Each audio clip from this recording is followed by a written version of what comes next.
Assalamualaikum warahmatullahi wabarakatuh. Selamat siang Sobat Kebumen, selamat datang di podcast Ngopi Main, ngobrol pendidikan untuk masyarakat Kebumen. Masih kembali lagi dengan saya, Fardan Azhar Hilabi Amir Putra. Dan saya Judith Virus Aurora. Di sini kami berdua akan menjadi host yang akan menemani podcast pada kesempatan kali ini. Dan tak lupa juga di sini kami ditemani oleh narasumber yang sangat spesial, narasumber yang bisa dibilang memiliki skill public speaking yang sangat baik karena mereka sudah sering melakukan adanya apa ya? Sosialisasi, bener banget. Betul, di sini ada kakak-kakak dari Duta HIV/AIDS, ada Fazil dan Tasya. Halo. Halo teman-teman, perkenalkan nama saya Fazal Asiki. Saya perwakilan dari Duta Pelajar Peduli HIV/AIDS Kabupaten Kebumen tahun 2024. Saya tidak sendirian, saya ditemani oleh rekan saya. Saya Natasha Salsabila dari perwakilan Duta Pelajar Peduli HIV/AIDS Kabupaten Kebumen tahun 2024. Oke, dengar-dengar kalian ini sama-sama juara itu ya, fotogenik ya? Iya. Oke, benar ya. Bisa dibilang ya teman-teman bahwa selain mereka memiliki skill public speaking yang baik, mereka juga memiliki skill atau penampilan yang menarik dan juga bersih tentunya.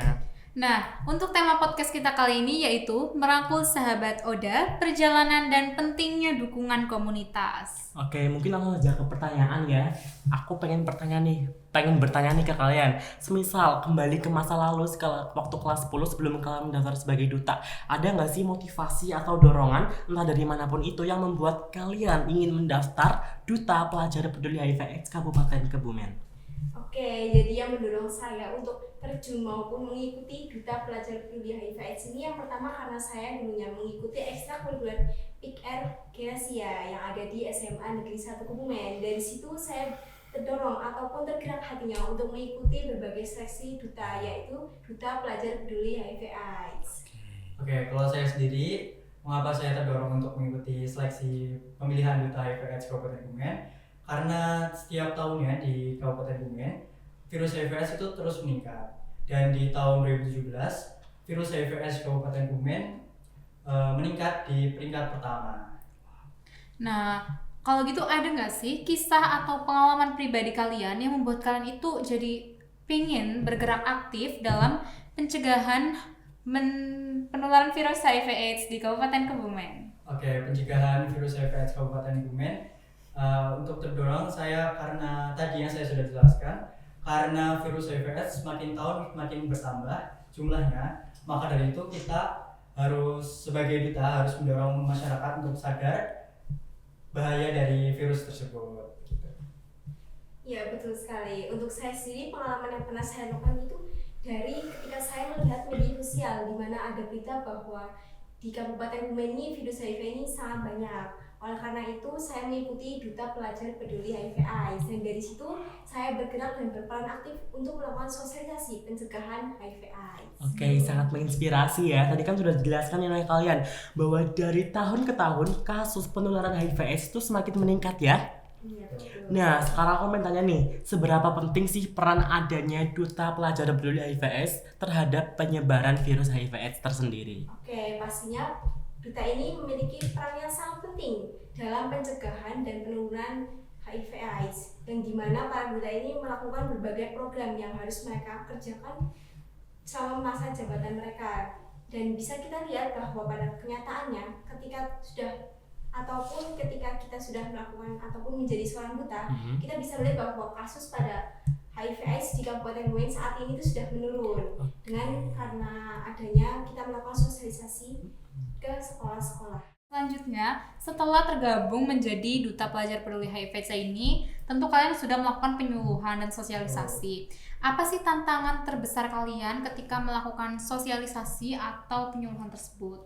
Oke, yang pertama mungkin dari masyarakat itu kurang peduli pada virus HIV/AIDS ini, jadi mereka kurang aktif saat kita mengeluarkan sebuah program ataupun sebuah pemaparan tentang virus HIV/AIDS, jadi mereka belum terbuka untuk mengobrol atau sharing secara langsung ke kita gitu. Ya, betul sekali yang disampaikan oleh Fazal. Ketika kita melakukan kampanye secara langsung ke masyarakat ataupun terjun secara langsung ke masyarakat, di mana ini masyarakat masih banyak yang melakukan penolakan ketika kita sharing-sharing dengan ataupun sharing-sharing berbagi informasi tentang HIV/AIDS. Mereka masih banyak yang menolak maupun tidak mau untuk bersharing-sharing dengan kita gitu. Oke, nah kalau tadi kan kalian sudah ditanyakan mengenai adanya tantangan ya. Nah sekarang aku mau tanya nih mengenai pandangan kalian terhadap adanya masyarakat yang mungkin masih banyak di antara masyarakat yang belum paham adanya bahayanya penyebaran virus HIV/AIDS terutama di Kabupaten Kebumen. Oke, pandangan kami ini sangat disayangkan sekali ya, dimana bahwa masyarakat ini masih belum paham apa itu HIV/AIDS dan bagaimana cara menghindarinya, dan mereka juga masih memiliki stigma negatif kepada ODA ataupun mendiskriminasi para ODA. Ini sangat bahaya sekali. Nah sebelum lanjut aku mau tanya nih, apa sih definisi dari ODA itu? Oke, jadi ODA ini orang dalam HIV/AIDS, di mana orang-orang yang terkena ataupun terkena virus HIV/AIDS ini bisa kita sebut dengan ODA. Nah, kalian tadi sudah menjelaskan tentang mengedukasi masyarakat. Kalian punya cara atau cara untuk mengedukasi teman-teman atau keluarga kalian tentang pencegahan virus HIV/AIDS ini atau enggak?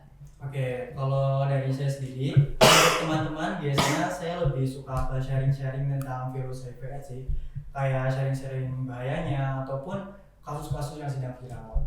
Kalau dari keluarga kita bisa memaparkan kasus-kasus atau berita-berita juga yang lagi viral, WhatsApp atau trending. Jadi keluarga bergerak atau terbuka hatinya untuk berperan langsung di virus HIV/AIDS ini. Oke, nah kalau tadi kan sudah dijelaskan nih sosialisasi atau langkah yang dilakukan kepada keluarga atau teman.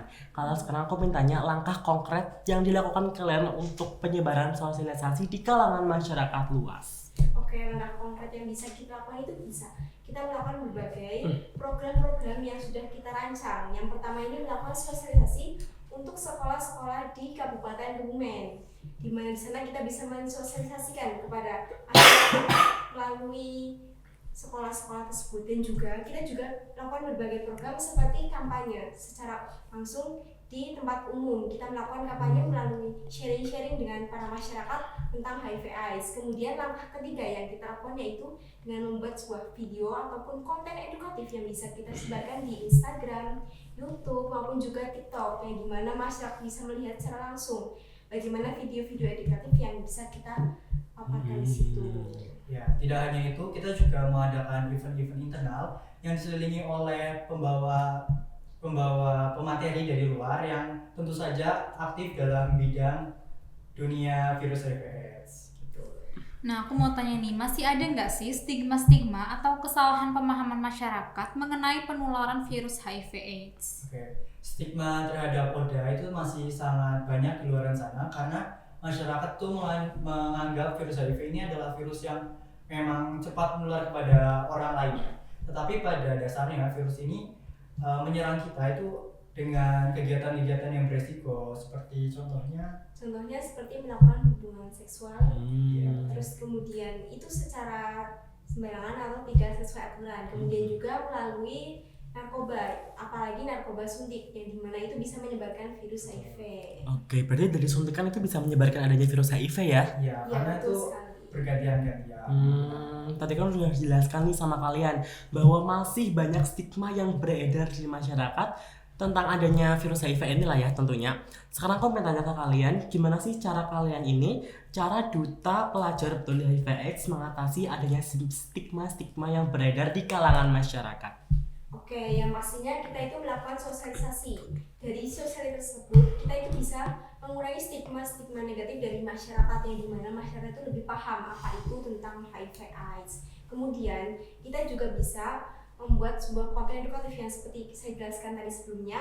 Dari konten itu kita bisa tahu dan juga kita bisa memberikan sharing-sharing informasi tentang HIV/AIDS kepada masyarakat agar masyarakat lebih paham apa itu HIV, dan mereka tidak boleh memberikan stigma negatif kepada ODA, di mana kita itu memang harus saling merangkul dan juga membantu para ODA. Oke, nah aku dengar-dengar itu sekarang ada program tes HIV/AIDS gratis di Kabupaten Kebumen. Nah, menurut kalian tes itu tuh gimana sih? Apakah masyarakat itu sudah cukup terlibat dalam tesnya atau belum? Oke, untuk tes HIV/AIDS sendiri atau biasanya kita kenal sebagai VCT, tes ini adalah merupakan tes yang gratis tentu saja di puskesmas ataupun rumah sakit besar lainnya. Kalau masyarakat tuh untuk mengajukan diri untuk tes itu masih kecil ya kemauannya, karena ketakutan dari dirinya sendiri itu masih besar. Jadi tes ini itu harus emang dari diri kita sendiri untuk tes. Jadi bukan dari ajakan orang lain. Gitu. Oke, nah kalau dari kalian sendiri nih, kalian udah pernah melewati tes tersebut belum? Kalau kita sih sudah ya, kita Sudah. pas tes wawancara itu sudah pas Oh, pemilihan. jadi malah waktu seleksi sudah melakukan tes tersebut. Iya, Betul. Oke, tadi kan sudah dijelaskan ya sama Tasya ya bahwa melakukan adanya penyebaran video positif di media sosial itu sangat berdampak kepada masyarakat luas ya. Nah, sekarang aku pengen nanya nih, apa saja dampak-dampak dari adanya manfaat media sosial? Oke, manfaat dari media sosial ataupun dampaknya ini sangat besar sekali ya, di mana masyarakat ini bisa melihat berbagai konten-konten yang kita buat melalui Instagram, TikTok maupun YouTube. Di sana masyarakat bisa melihat secara langsung bagaimana konten-konten video edukatif yang bisa kita sebarkan. Masyarakat ini bisa menerima ataupun mendapatkan sebuah informasi tentang pencegahan HIV, juga pengertiannya, kemudian dampak-dampaknya dan berbagai hal lainnya yang berkaitan tentang HIV/AIDS. Nah, untuk harapan kalian sendiri ke depannya di Kabupaten Kebumen ini gimana sih harapannya dalam penanggulangan HIV/AIDS itu sendiri? Untuk harapannya untuk penanggulangan AIDS ke depannya masyarakat lebih terbuka lagi dan lebih terbuka pikirannya untuk virus HIV/AIDS ini, karena virus HIV/AIDS ini adalah virus yang berbahaya, tetapi untuk menularkannya itu tidak harus bersentuhan ataupun dengan kegiatan fisik, tapi juga kegiatan beresiko yang hanya menularkan virus HIV/AIDS. Terakhir, ada nggak sih pesan atau kesan yang ingin kalian sampaikan kepada para penonton? Mungkin mereka harus mengikuti akun Instagram adanya duta HIV/AIDS ya, karena memang kalian sudah sering membagikan positif. Oke, jadi pesan untuk para penonton, silakan kalian jangan lupa follow Instagram kami yaitu Duta Pelajar Peduli HIV/AIDS Kabupaten Kebumen. Dan jangan lupa mengikuti YouTube-nya, Instagram-nya, kemudian TikTok-nya juga, yang dimana kita di sana itu bisa menyebarkan video-video edukatif yang dimana dapat bermanfaat untuk kalian semuanya. Dan kalau nggak salah Duta HIV itu sering mengadakan lomba-lomba ya. Ya, betul sekali. Wah, itu teman-teman bisa diikutin ya, karena itu salah satu bentuk dari kegiatan positif dan itu juga bermanfaat ya. Ada benefitnya juga, kadang dapat duit ya. Oke, berarti langsung ke penutupan saja teman-teman, dapat disimpulkan bahwa menjadi seorang duta pelajar peduli HIV/AIDS itu adalah suatu hal yang susah karena mereka memiliki banyak tantangan tadi ya, seperti Iya, betul. adanya stigma dan masih banyak lagi. Tapi Sama sekali tidak mudah menjadi duta peduli HIV/AIDS. Jadi mohon dukungannya teman-teman semua untuk Duta Pelajar Peduli HIV/AIDS. Jangan lupa follow Instagram, TikTok, dan juga YouTube-nya ya. Mohon dukungan. Sepertinya cukup sampai di sini saja podcast kita kali ini. sampai jumpa di episode selanjutnya. Kami selaku host mengucapkan terima kasih. Salam sehat. Sehat dimulai dari saya. Wassalamualaikum warahmatullahi wabarakatuh.